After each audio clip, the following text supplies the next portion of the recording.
Hey guys, welcome back. I wanted to do a quick video. I know I've been pouring a lot of them out lately on a good discussion that we had in the Discord earlier today that I had with Jesse. And Jesse, if you're listening, props to you. It got my wheels turning a little bit. And the question really was turned into a discussion a little bit about pace shape or race shape, I should say. Uh, Past races that were run faster than normal or slower than normal and so forth. And it got my wheels turning because I really think that if you're going to include this particular factor, then it really you got to make sure that we're covering our bases when it comes to what's today's pace going to be like. Is today going to be a faster than usual, or is today going to be a slower than usual? And what my thinking was, there's a couple different ways to go about this.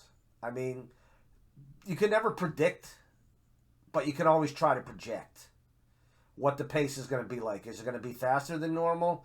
One way, or is it going to be a little bit slower? One way to do that would be to determine based on running style. Okay, how many E's do we have?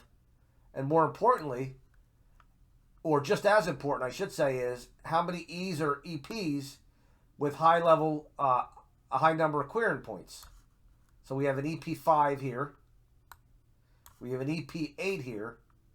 Okay, which means that this horse has shown that he can run just slightly off the pace and on the lead, as you can see from his points here. Buddy prefers to be within a neck or a head or even a half a length or so forth of the leader.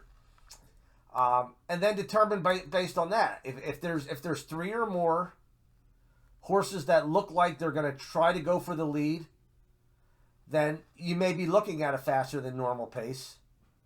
And if there's two or even a single early runner, then you might be able to project that this pace is going to be a little bit slower.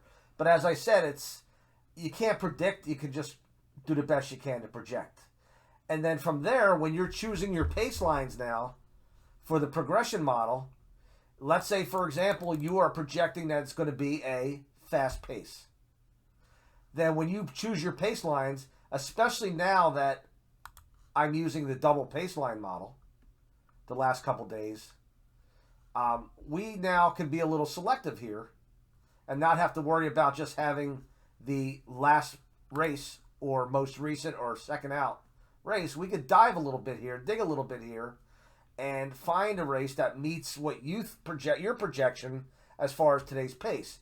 So, for example, if you are determining that today's pace might be, let's say, a little bit faster than usual, then you want to do the best you can to find races that are in the pluses here and not in the minuses. Now, if you have to use a minus, you have to use a minus. That's where the problem comes. You are at the mercy of what the shape of each of these races were. And as you can see, this one horse has run against a lot of slower paces with the exception of two back here. So you may want to throw that one in there and then maybe want to find another one, depending on how far you want to go back. Maybe you want to go back to this race here. But again, now you're at the mercy of the distance. Okay, today's a one-turn. Do you really want to go to a two-turn race? Unless it wasn't a two-turn. If it was it's at Aqueduct, so that was actually a one-turn mile.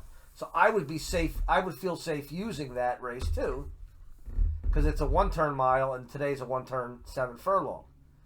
And try to find the pluses for every one of these runners and use the faster pace races and hope that you're right in your projection that today is going to be a little faster than normal, and try to get a gauge on who is running the best and who's coming up with the best factors when we're looking at only races that are on the plus side as far as the pace goes. But again, like I said, it's difficult to find. All it takes are one or two runners that you cannot find a race or two that has those numbers that you're looking for that you want to use, and then it throws everything off. Okay, so that's why I think option number 2 may be a better option. Option number 2, and this is what I'm trying tomorrow at Saratoga, is you choose one race. Well, first of all, you start out with sticking to the fact that you want to use one of the recent races as one of your pace lines. So let's say I use this one here, the last out, which is a -4, -4. My second pace line now, I want it to be a positive. I want it to be a plus. So I want to go down. If I can't find something similar to a +4, +4, right here I have a +5, +9. I have a -4, but I have a +3 here. I want to try to even the playing field as best I can when I put my 2 pace lines in. That way I'm covering slow, I'm covering fast, and then I'm letting my figures average themselves together. So as you can see, this race right here, I have the one horse. I have a -4, -4, and the best I could do was a +10, +15. Okay? The 1A, I had a -1, -3, and again, I'm at the mercy of what I have offered to me. The best I could do was a -1, +2. There were better races that I could have used, but they were both negatives, and I wanted to find a race that had at least a positive in one of the 2 calls. Here, the 2 horse, I have a 10 and a 15, which was one of the most recent, and then I dug back, and I found a -7-0. So it might be something you want to play around with to kind of balance it out and find out who's coming up with the best factors when you compare a slow race to a fast race and you average everything out. All right? If anybody has any thoughts on this, you can throw them in the Discord if you're a member, or you can throw them in the comments as well. Comments, questions are always appreciated. Thanks for tuning in. I'll talk to you soon.